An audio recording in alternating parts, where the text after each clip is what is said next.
오늘 본문 사무엘상 19장은 사울 왕이 모든 신하를 향해서 다윗을 죽여라 라는 명령으로부터 시작을 합니다. 그리고 이어지는 사건은 사울 왕이 다윗을 죽이기 위해서 엄청난 계획과 그리고 또 노력을 하는 장면이 등장을 합니다. 결국 다윗은 견디지 못하고 모든 것을 버리고 사무엘에게로 도망을 하게 됩니다.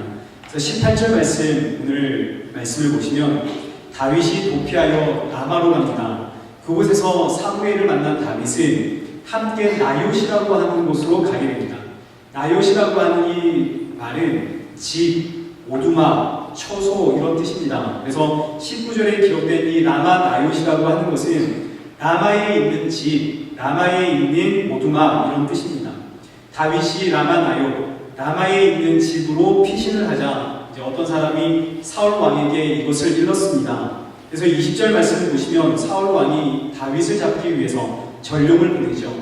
전령들이 라마 나요스에 도착을 했을 때 그곳에서는 선지자의 무리가 예언하는 것을 보았고 또 그들의 수령으로 사무엘이 있는 것을 보았습니다. 그러면 이제 이 라마 나요스는 단순히 라마에 있는 집이 아니라 뭔가 특별한 장소다라는 것을 우리가 발견하게 됩니다. 라마 나요스는 사무엘을 선생으로 이 선지자들을 가르쳤던 학교였던 것으로 보입니다. 아시다시피 사무엘은 이 아말렉 전투를 끝으로 이제 더 이상 죽을 때까지 사울 왕을 만나지 않습니다. 하나님도 사울 왕을 버렸고 또 사무엘도 사울 왕을 떠났습니다. 사무엘은 사울 왕의 영향을 받지 않는 곳에서 순전한 하나님의 말씀을 지켜야 하는 이 책임이 있었습니다. 그리고 이 말씀을 지키고 이 말씀을 이어나가야 하는 사명이 있었습니다. 그래서 사울 왕의 영향을 받지 않는 곳, 그곳에다가 집을 짓고 제자들을 양육했던 곳이죠. 그곳이 바로 라마 나요시입니다. 그리고 이제 사울 왕의 명령으로 다윗을 잡으러 전령들이 이 라마 나요시에 도착을 하게 되는 거죠. 그런데 놀라운 일이 벌어졌습니다.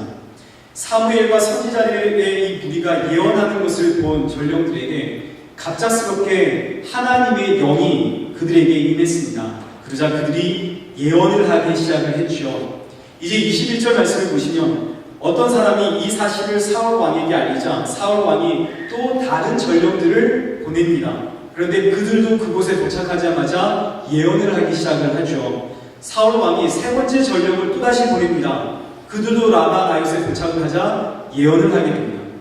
22절에 다윗을 죽이려고 했던 이 모든 일들이 실패로 돌아가자 사울 왕이 직접 다윗을 잡기 위해서 라마 나요스를 향해서 떠납니다.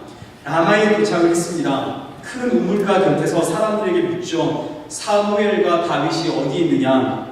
사람들이 라마 나요스에 있습니다 라고 이야기를 했습니다. 그래서 이 라마 나요스를 향해 사울 왕이 출발을 하는데 하나님의 영이 사울에게 임했습니다.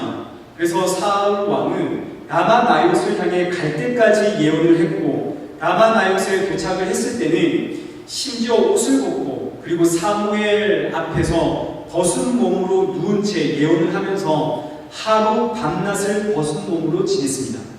그래서 이런 속담이 생겼습니다. 사울도 선지자 중에 있느냐? 이것이 오늘 본문의 사건입니다. 오늘 이 사건은 영에 대한 사건입니다. 하나님께서 다윗을 지키시는 초자연적인 방법으로 사울 왕과 그 수하들을 영적 황홀경 속에 빠지게 만들었죠. 근데 문제는 이 영의 사건이 어떻게 해석하느냐에 따라서 이 사건을 긍정적으로 해석할 것인가 아니면 이 사건을 부정적으로 해석할 것인가에 따라서 오늘 이 본문의 메시지가 아주 확연하게 달라지게 됩니다. 이 사건을 먼저 긍정적으로 해석을 하면은 이제 이렇게 해석이 됩니다. 이 사건은 살기 든든한 사울 왕과 그 수하들이 사무엘 앞에서 성령의 감동을 받아서 악한 마음을 버리고 유순한 사람이 된 사건이고 사울 왕은 은혜가 충만해져서 하나님을 찬양한 사건이 되겠죠. 그래서 사울 왕은 개인적으로 다윗을 죽이러 갔다가 예전에 잃어버렸던 은혜를 다시 경험하고 체험하는 사건이 될 것이고 또 사울 왕의 명으로 이 다윗을 잡으러 전령들은 선지자들이 예언하는 것을 볼 때에 성령의 불이 옮겨 붙어서 함께 예언하는 강력한 성령의 임재를 경험한 사건이 되겠죠. 그래서 이 말씀을 우리의 삶에 적용하게 되면 성령 충만해지면 옷을 벗을 만큼 뜨거워지고 예언하게 되는, 그리고 영적인 화물경에 빠지게 되는, 이런 영적인 화물경 성령의 능력을 우리 사모하십시다. 혹은 원수가 악한 마음을 가지고 교회에 나왔다가 성령님의 이 불이 옮겨 붙는 이 강력한 성령의 임재를 사모합시다가 되겠죠. 여러분, 이것이 이른바 오순절 운동, 은사주의 운동, 그리고 제3의 물결 운동이라고 불리우는 그 신학적 해석 방법입니다. 과거에는 이 오순절, 은사주의, 그리고 제3의 물결이라고 하는 이들의 이 신학을 이단이라고 말했습니다. 그런데 오늘날은 전 세계적으로 기독교가 이 신학에 깊이 물들어 버렸습니다. 그래서 오늘 이 본문의 말씀은 너무나 중요한 말씀입니다. 이 시대의 신앙을 분별할 수 있도록 돕는 귀중한 촉도입니다. 이 말씀이 오늘 여러분에게 거부감으로 다가가지 않도록 기도하면서 준비를 했고요. 그리고 두렵고 떨리는 마음으로 여러분에게 이 말씀을 전달하도록 하겠습니다. 오늘 본문을 해석하기 위해서 먼저 마태복음 7장의 말씀을 살펴보아야 합니다. 마태복음 7장 15절 이하의 말씀을 보시면 예수님께서 거짓 선지자들을 조심해라, 그들은 노력하는 일이다 라고 말씀하시면서 이 거짓 선지자들을 분별할 수 있는 방법을 우리에게 알려주십니다. 보시면 그들의 열매로 그들을 알지니, 17절, 좋은 나무마다 아름다운 열매를 맺고 못된 나무는 나쁜 열매를 맺고, 좋은 나무는 나쁜 열매를 맺을 수가 없고 나쁜 나무는 좋은 열매를 맺을 수 없다. 그래서 20절 말씀에 그러므로 그들의 열매로 그들을 알리라. 말세에는 미혹하는 영이 있습니다. 미혹하는 영을 분별할 수 있는 유일한 방법 중에 하나는 열매를 보는 겁니다. 열매를 보셔야 합니다.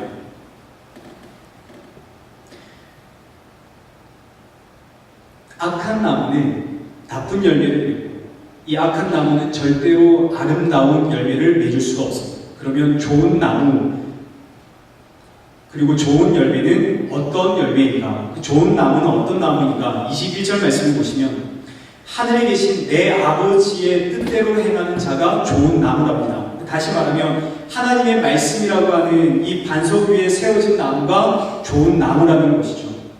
또 좋은 나무는 24절 말씀을 보시면 반석 위에 세워진 나무입니다. 반석 위에 세워진 집은 비가 오고 바람이 불어도 넘어지지 않죠. 따라서 말씀이라고 하는 반석 위에 털을 잡고 세워진 이 나무는 좋은 나무고, 이 좋은 나무는 좋은 열매를 맺습니다.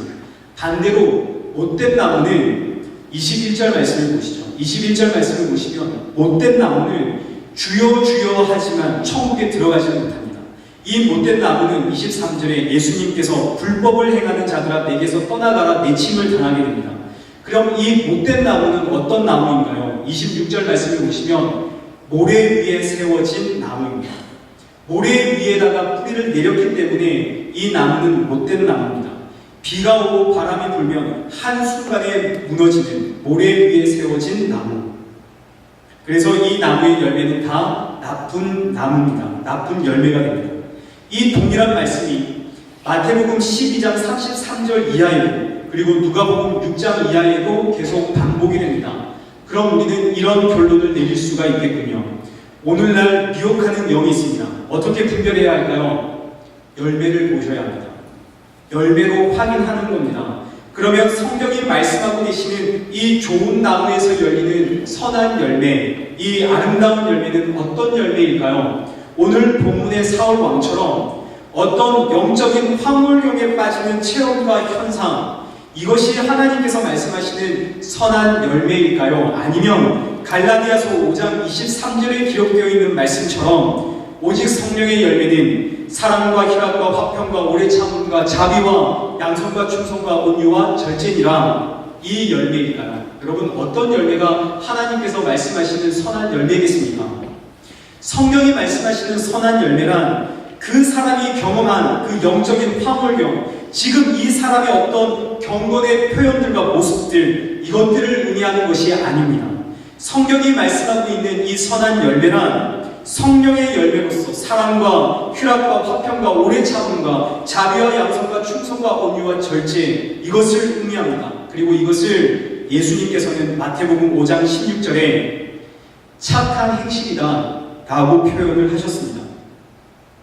영적인 황홀경, 영적인 체험, 이 위에 세워진 신앙은 모래 위에 세워진 신앙입니다.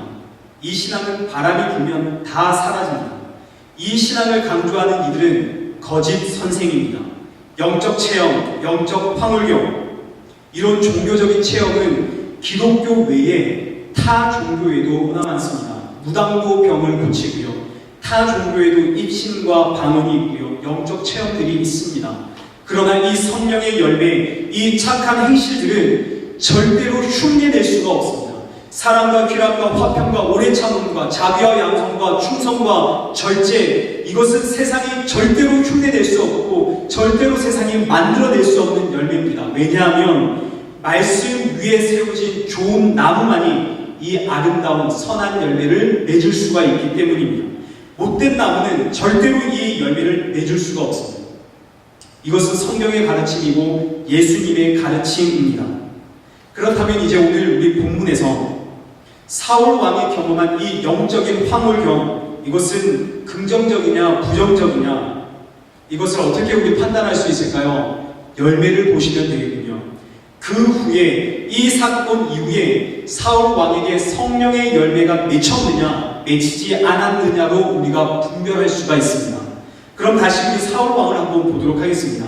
18장에서 우리는 사울 왕이 어떻게 다윗을 죽이려고 했는지에 대해서 우리가 살펴보았습니다. 그리고 오늘 19장은 그 시작부터 사울 왕이 모든 신하에게 다윗을 죽이라고 명령을 합니다. 18장과 19장은 온통 사울 왕이 다윗을 죽이고자 하는 그 내용으로 가득 차고 있습니다. 그러면 18장과 19장만을 바라보면 사울 왕의 열매는 어떤 열매입니까? 사울 왕의 이 열매는 죽음, 살인의 열매죠. 살인의 열매, 질투의 열매, 시기와 다툼의 열매, 분노와 증오의 열매입니다. 심지어 사울 왕은 자신의 딸들도 이용하고 있고 나중에 다윗을 도와준 그 아들 요나단까지도 죽이려고 합니다. 여기서 우리 잠깐 사울 왕의 표현을 좀 살펴봐야겠습니다. 18장 17절 말씀을 한번 보시죠. 사울 왕이 다윗을 향해 이런 말을 합니다. 너는 용기를 내어서 여호와의 싸움을 싸워라. 실상 사울 왕은 이 싸움을 통해서 다윗을 죽이고 싶었죠. 그러나 죽이고 싶었지만 그의 말은 아주 거룩하고 경건하게 표현됩니다. 가서 여호와의 싸움을 싸우라고요. 19장 6절 말씀을 보시죠. 사울 왕이 그 아들 요나단에게 하는 이야기입니다. 여호와의 살아계심을 두고 맹세하거니와 그가 죽임을 당하지 아니하리라. 여호와의 이름으로 맹세를 하죠. 다윗을 죽이지 않겠다고. 사울 왕이 쓰고 있는 이 거룩하고 경건한 표현들을 여러분 보셔야 합니다. 사울 왕 그 속에는 온통 살인과 죽임과 증오와 분노와 시기, 질투 가득하죠. 가득한 열매가 있지만 보여지는 사울 왕의 그 표현들은 얼마나 경건하고 거룩한지를 여러분 보셔야 합니다. 외모를 아름답게 꾸미는 것처럼 거룩하고 경건한 표현들로 지금 사울 왕이 자신을 포장을 하고 있죠. 여러분, 이런 거룩한 표현, 거룩한 경건한 표현들, 이것으로 나를 포장하면 그 사람은 틀림없이 거룩한 사람처럼 보입니다. 경건한 사람처럼 보인다고 해요. 그러면 추종자가 생기고요. 그러면 반드시 리더가 되게 되어 있습니다. 틀림없죠. 그러나 우리가 집중해야 할 것은 그 사람의 이 경건한, 그 사람의 이 거룩한 표현들, 이것이 아니라 무엇을 봐야 합니까? 열매를 보는 겁니다. 지금 이 사람이 어떤 열매를 맺고 있는지, 이 사람이 어떤 열매를 맺고 있고, 그 사람의 가정에 어떤 열매가 맺히고 있고, 그 사람의 일터에 어떤 열매가 맺히고 있고, 그 사람과 만나고 있는 그 만나는 사람들과의 관계 속에서 어떤 열매가 맺혀가고 있는지, 이것을 우리가 봐야 한다고요. 세상은 이 열매를, 못된 나무는 이 열매를 절대로 만들어내지 못하기 때문입니다. 사울 왕을 보시죠. 경건하고 거룩한 말로 자신을 포장하고 있습니다. 여호와 하나님을 향한 참된 신앙인처럼 보입니다.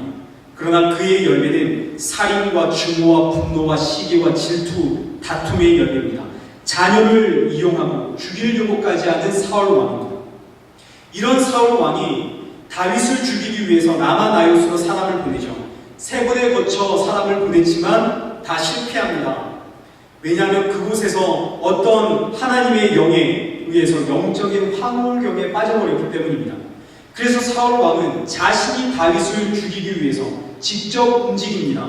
그리고 라마에 도착했을 때 하나님의 영이 사울 왕에게 임했고, 사울 왕은 사무엘을 만나러 가는 데까지 예언을 하다가 사무엘을 만난 그 자리에서 옷을 벗어 제끼고 벗은 몸으로 하루 종일 누워서 하루 밤낮을 영적 황홀경 속에서 헤맸습니다. 그럼 이제 이 말씀이 긍정적이냐 부정적이냐, 이것은 하나님께서 과연 사울 왕에게 임하셔서 사울 왕에게 첫사랑을 회복시켜 주신 사건인가, 아니면 그가 악한 영에 사로잡힌 사건인가, 이것을 분별하려면 그 다음에 사울 왕의 열매를 봐야 하는 거죠. 사울 왕이 영적인 이 황홀경을 경험했습니다. 그 다음의 열매는 뭡니까? 사울 왕이 성령에 충만했다면, 성령 하나님께서 사울 왕에게 임했다면 그 다음에 일어나는 열매는 어떤 열매가 나와야 된다요? 당연히 성령의 열매가 나와야죠. 그러면 이제 우리 한번 보겠습니다. 20장 말씀을 보시면 요나단이 아버지를 설득합니다. 다윗을 죽이지 마십시오. 그러자 사울 왕이 답변합니다. 30절, 이 폐역 무도한 계집의 소생아, 내가 이새의 아들을 택한 것이 너의 수치와 내 어미의 벌거벗은 수치됨을 내가 어찌 알지 못하느냐. 이새의 아들이 땅에 사는 동안은 너와 나의 나라가 든든히 서지 못하냐. 너와 나의 나라. 그런즉 이제 사람을 보내 그를 내게 끌어오라. 그는 죽여야 할 자냐. 33절에 사울이 요나단을 단창을 던져 죽이려고 합니다.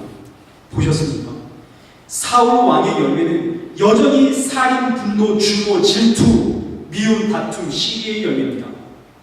그러면 오늘 본문에서 사울 왕이 빠진 이 영적인 황홀경은 성령의 역사가 아니라는 것 우리가 알 수 있겠군요.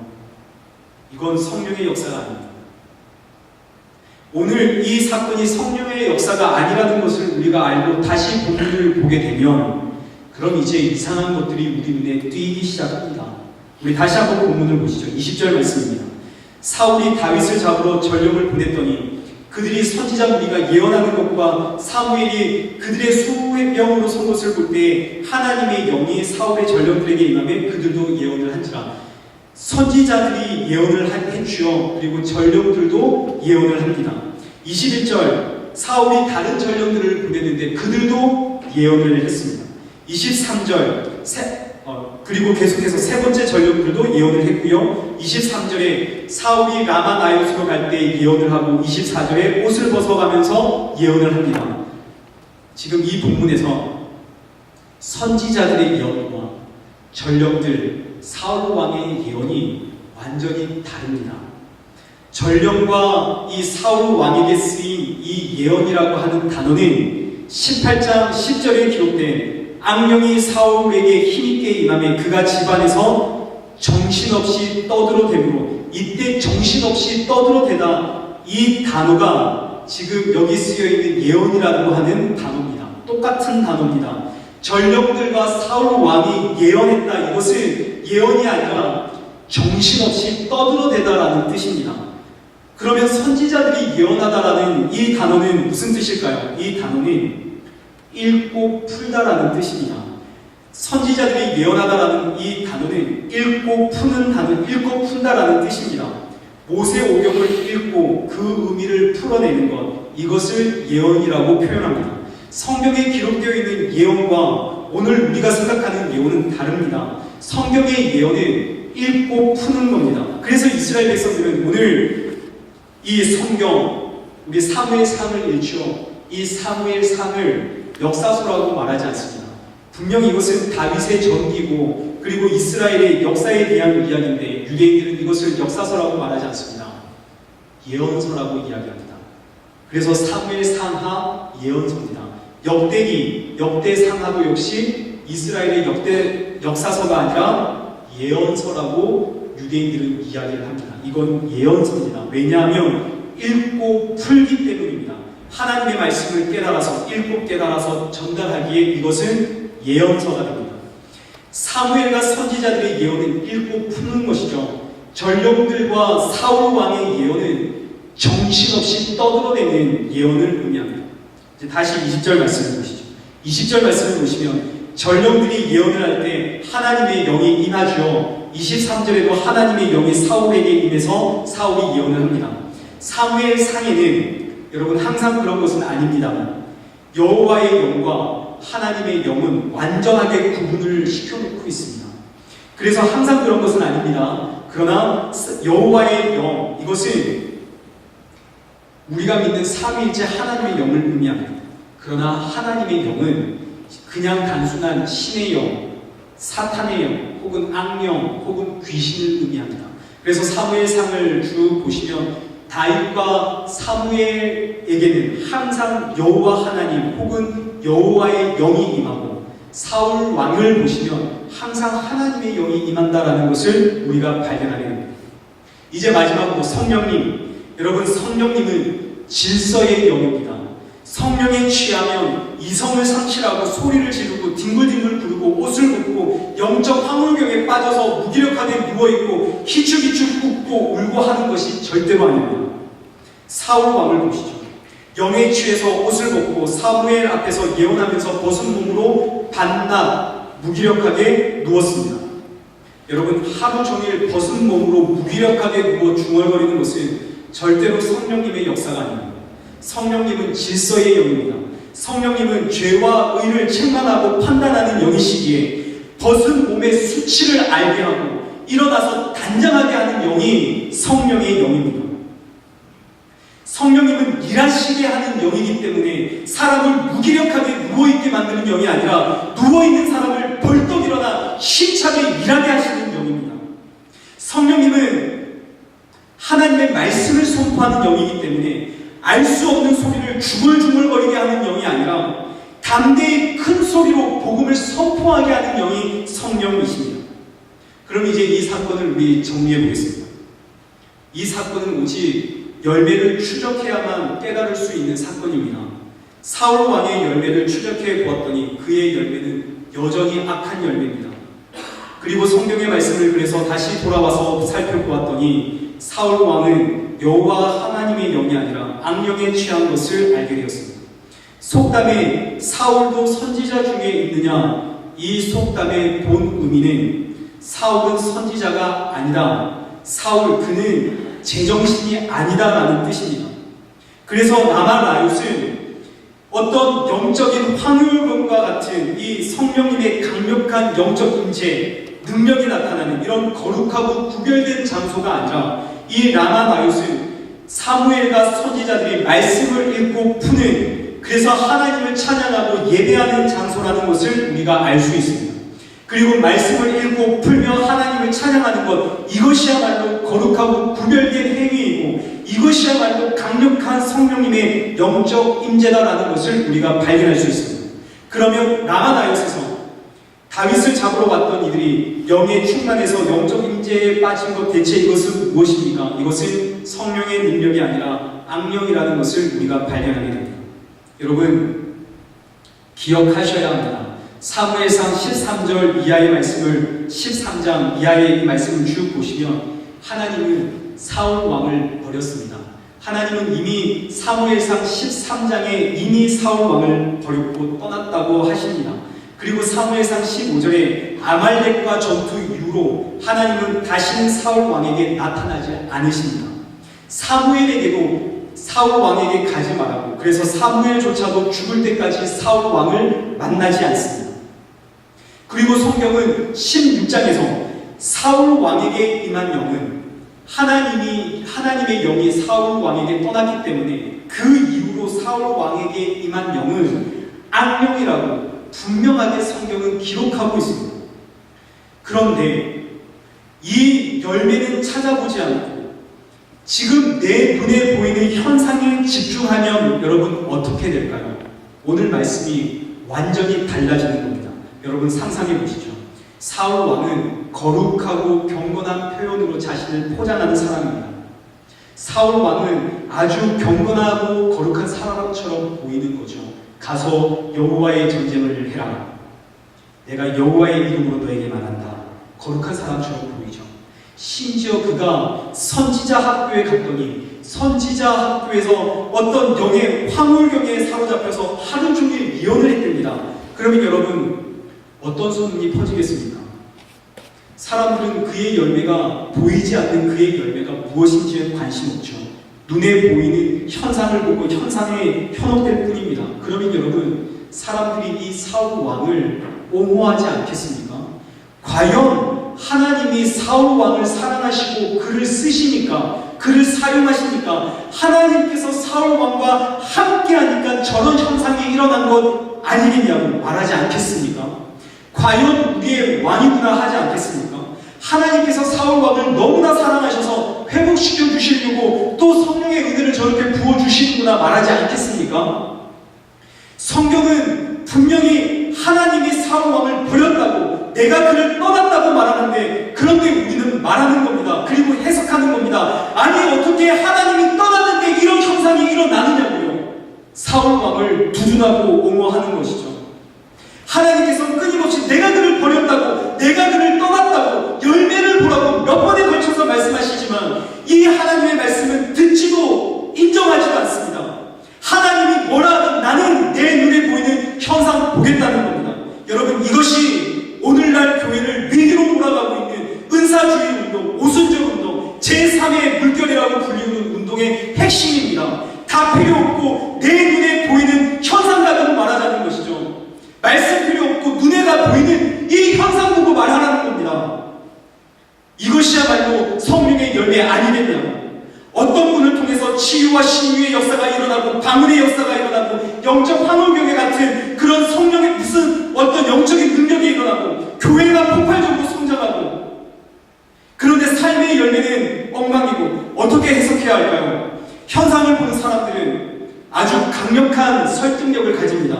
그들은 이야기를 하죠. 이거 하나님이 역사하신 것 아니면 어떻게 이런 치유와 신유와 영적인 능력이 나타나겠느냐고. 사람이니까 실수할 수 있지. 사람이니까 털어서 뭔지 분명히 잘못이 있겠지. 그러니 그 사람의 삶의 실수와 잘못 보지 말고 그분을 통해서 하나님께서 어떤 일을 하셨는지 그거 보라고. 그분을 통해서 하나님이 이루신 그 업적과 능력들을 보라고. 하나님이 쓰신 것 아니면 어떻게 이런 일이 일어나겠느냐고. 이 주장이 아주 강력한 설득력이 있는 것처럼 보이나 이 주장처럼 예수님의 말씀과 성령의 가르침에 적대적으로 대적하는 말씀은 없습니다. 정면으로 예수님의 말씀을 부정하는 주장입니다. 성경의 말씀을 부정하는 말씀이죠. 성경은 눈에 보이는 표적과 이적과 영적 체험 보지 말고 열매로 말해라고 열매를 보라고 이야기를 하는데 예수님께서 끊임없이 열매로 한다고 열매로 보라고 이야기를 하는데 그런데 우리는 열매는 다 필요 없다고 사람인데 실수 안 하겠냐고 열매 보지 말고 눈에 보이는 그걸 보라고. 예수님께서는 그 눈에 보이는 그 모든 현상들 그거 가지고 나에게 와서 주여 주여 하면 나는 그들을 못 온다고 이야기를 하시는데 우리는 열매 보고 이야기를 하자입니다. 눈에 보이는 현상 보고. 데살로니가후서 2장 7절에서 10절 말씀 보시죠. 불법의 비밀이 이미 활동하고 있습니다. 불법한 자들이 나타났습니다. 악한 자들의 나타남은 사탄의 활동을 따라 모든 능력과 표적과 기적으로 나타납니다. 이것이 적 그리스도입니다. 적 그리스도는 사탄의 활동을 따라서 모든 능력과 표적과 기적으로 나타나기에 이런 종교적인 체험과 종교적인 영적인 능력으로는 우리는 절대로 이것이 악한 영인지 아니면 성령인지 분별할 수가 없습니다. 어떻게 해야 합니까? 열매를 봐야 합니다. 왜냐하면 못된 나무는 절대로 아름다운 선한 열매를 맺을 수가 없기 때문입니다. 눈에 보이는 현상과 체험 그 위에 신앙을 쌓은 이것은 모래 위에 친 집을 지은 것과 같습니다. 바람이 불면 다 날아갑니다. 우리는 반석 위에 집을 지어야 합니다. 말씀이라고 하는 반석 위에 집을 짓고 성령의 열매를 보아야 합니다. 근데 사탄은 이 성령의 열매조차 우리가 보지 못하도록 이렇게 가로막죠. 그래서 우리 눈에 이 성령의 열매를 바라보지 못합니다. 그래서 성경은 이 영을 분별할 수 있는 확실한 방법을 우리에게 알려주십니다. 요한 1서 4장 1절부터 6절 말씀에 아주 확실하게 우리에게 알려주십니다. 여러분 1절 말씀을 보시죠. 사랑하는 자들아, 영을 다 믿지 말고 오직 영들이 하나님께 속하였나 분별해라. 여기서 말하는 이 영들이란 거짓 선지자, 거짓 목사, 거짓 선교사, 거짓 순회 전도사 등을 이야기합니다. 어떻게 분별해야 할까요? 2절부터 7절까지의 말씀을 쭉 보시면 크게 4가지로 분별할 수 있습니다. 첫째, 그들은 사람을 예수 그리스도에게로 인도하고 있는가? 둘째, 세속화를 반대하고 있는가? 셋째, 성경 하나님의 말씀으로 인도하고 있는가? 넷째, 사랑을 이야기하고 있는가? 사랑을 말하고 있는가? 그러면 우리는 이제 오늘 이 시대의 영을 분별할 수 있는 기준을 5가지로 발견하게 됩니다. 첫째, 십자가의 예수님을 바라보게 하는가? 둘째, 세속화를 반대하고 있는가? 셋째, 성령으로 하나님의 말씀으로 우리를 인도하고 있는가? 넷째, 사랑을 말하고 있는가? 그리고 무엇보다 중요한 5째, 열매를 보셔야 합니다. 이 열매는 사역에서 일어나고 있는 부흥, 성장, 어떤 영적인 은사를 의미하는 것이 아닙니다. 그 사람을 통해 퍼져나가는 사랑, 자비, 양선, 인내, 오래 참, 화평, 절제 등의 성령의 열매를 의미하는 겁니다. 그럼에도 불구하고 여전히 오늘날 기독교는 눈에 보이는 현상에 집중하고 있습니다. 왜 오늘날 교회가 은사주의에 이토록 열광할까요? 그 이유는 말씀만을 읽고 신앙생활을 하는 것으로는 부족하기 때문입니다. 이거 재미가 없죠. 너무 민민하기 때문이죠. 그래서 자극을 찾습니다. 뭔가 드라마틱한 자극을 기대하는 것이죠. 보고 싶은 겁니다. 사람들이 예수님께 찾아왔습니다. 그리고 예수님께 이야기를 합니다. 예수님, 표적을 보여주십시오. 이 이야기는 자극을 달라는 겁니다. 예수님, 하나님의 아들이라면 저에게 자극을 주십시오. 자극을 보여주십시오. 예수님께서 이렇게 말씀하셨습니다. 악한 세대가 표적을 구한다. 악한 세대가 자극을 찾는다고 이야기하십니다.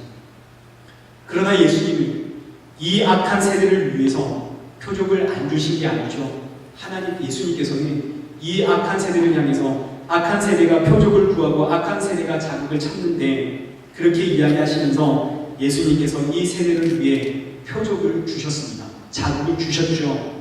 여러분, 어떤 표적과 어떤 자극을 예수님께서 주셨습니까? 십자가의 표적과 십자가의 자극을 주셨습니다. 십자가가 주는 사랑과 희생과 섬김과 포기와 오래 참음과 용서와 인내와 절제, 여러분, 이것이야말로 모든 영적 자극 그 위에 있는 자극입니다. 모든 영적 능력보다 더 뛰어난 능력입니다. 십자가입니다. 하나님이 죽으셨습니다. 여러분, 이것보다 더 자극적인 표적이 어디에 있습니까? 그리고 이 자극이 오늘 우리를 구원합니다. 모든 계시는 성경으로 완성되었고 성경은 우리를 십자가의 예수 그리스도로 인도합니다. 성령님은 우리를 예수님의 십자가의 그늘 아래로 인도하시죠. 그곳에서 우리가 쉼과 능력을 얻게 하십니다.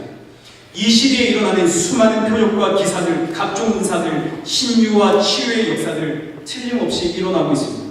많은 이들이 이 은사를 보면서 이리 가고 저리 가고 합니다. 이때 성도는 이 세상을 향해 십자가로, 십자가 안에 이 모든 것이 다 있다. 모든 영적인 능력 그 위에는, 최상 위에는 예수님의 십자가가 있다. 여러분이 찾아다니는 그곳에 역사하시는 하나님이 진짜인지 가짜인지 확인할 방법이 없지만 십자가에서 역사하시는 하나님은 100% 하나님이시라고 세상을 향해 말해주어야 할 책임이 오늘 저와 여러분에게 있습니다. 이제 말씀을 읽겠습니다. 시편 59편은 사울이 사람을 보내서 다윗을 죽이려고 할 때에 다윗이 라마나윗을 향해 도망가면서 지은 시입니다. 이 시편에서 다윗이 이런 고백을 합니다. 하나님, 원수가 나의 생명을 해하려고 엎드려 기다리고 강한 자들이 모여 나를 치려고 합니다. 이것은 나의 잘못으로 말미암음도 아니고 나의 죄 때문도 아닙니다. 그러나 주님이 저의 힘이십니다. 저는 아침에 주님의 인자하심을 높이 찬양하겠습니다. 주는 나의 요새시고 나의 환난날의 피난처입니다. 여러분, 이 시를 다윗이 라마나윗을 향해 도망가면서 지었습니다. 여러분, 이 상황이 얼마나 억울한 상황입니까? 얼마나 화가 나는 상황입니까? 다윗이 이건 내 잘못으로 일어난 일도 아니고 이건 내 죄 때문에 일어난 일도 아니라고 분명히 이야기하고 있습니다. 그런데 죽게 되었죠. 여러분, 얼마나 억울합니까? 그런데 다윗은 원망하지도 않고 불평하지도 않습니다. 오히려 하나님을 찬양합니다. 주님이 나의 힘이라고 고백을 합니다. 아침에 눈을 뜰 때 여호와의 인자하심을 노래하고 찬양하겠답니다. 여러분, 다윗의 열매를 보시죠. 이 험한 삶을 살면서 오래 참음의 열매, 인내의 열매, 절제의 열매, 평화의 열매, 사랑의 열매를 맺어가고 있습니다. 여러분, 이 열매는 세상이 그리고 못된 나무는 절대로 맺을 수 없는 열매입니다. 아니, 어떻게 이 죽음의 위기에서 이런 열매를 맺을 수 있습니까? 어떻게 이토록 억울하고 분노가 일어나고 절망되고 증오가 생기고 원망이 생기고 독서를 퍼붓고 싶은데 그런 자리에서 어떻게 이런 열매를 맺을 수 있을까요? 세상은 절대로 흉내낼 수 없는 열매입니다. 이건 오직 성도만이 맺을 수 있고 누릴 수 있는 특권의 열매입니다. 오늘 우리 삶이 이 놀라운 성령의 열매가 주렁주렁 맺히길 축원합니다. 우리 이 시간 함께 찬양하겠습니다. 나주님의 기쁨 내기 원하네. 이렇게 이 찬양하신 이후에 살아계신 하나님 앞에 이렇게 기도의 자리로 나가도록 하겠습니다.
요한일서 5장 4절에 이런 말씀이 있습니다. 세상을 이기는 승리는 이것이니 우리의 믿음이라. 세상을 이기는 승리는 종교적 체험과 영적 능력이 아닙니다. 세상을 이기는 승리는 우리의 믿음입니다.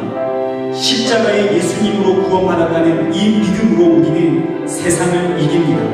그리고 이 믿음을 주님께서 기뻐하십니다. 우리 이 시간 하나님께 기도하며 나가실 때 주님, 주님의 기쁨이 되겠습니다. 예수님의 십자가를 바라보면서 험한 오늘의 이 삶을 믿음으로 승리하는 성도가 되겠습니다. 나의 삶에, 나의 가정에, 나의 일터에, 그리고 교회에 성령님의 열매를 주렁주렁 열매 맺을 수 있는 하나님 그런 기쁨의 성도가 되겠습니다. 하나님 저에게 성령님의 충만함을 이 시간 부어 주시옵소서. 우리 시간 기도하며 나가도록 하겠습니다. 기도하겠습니다.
살아계셔서 역사하시는 전능하신 하나님 아버지, 이 시간 주님의 기쁨이 되길 원하고 내 삶과 가정과 일터와 사람들과의 만남과 자녀들과 부모님 앞에서 성령의 열매를 맺길 원하는 우리 사랑하는 성도님들의 간구를 기뻐 받아주셔서 시작하는 한 주를 성령님의 충만함으로 주님과 동행하는 한 주가 될 수 있도록 이 시간 은혜 위에 은혜를 부어 주시옵소서. 시험에 들지 않는 한 주가 되게 하여 주옵시고 주님께서 쓰고자 하시는 그 자리에 주님의 온전한 도구가 되는 그런 한 주가 될 수 있도록 주님 역사하여 주시옵소서. 한 주 가운데 일어나는 모든 크고 작은 일과 어려움 속에서 그럼에도 불구하고 아침에 눈을 뜰 때 주님을 찬양하고 주님이 나의 힘이라고 고백하는 하루가 될 수 있도록 주님 인도하여 주시옵소서. 예수님의 이름으로 기도드리옵나이다.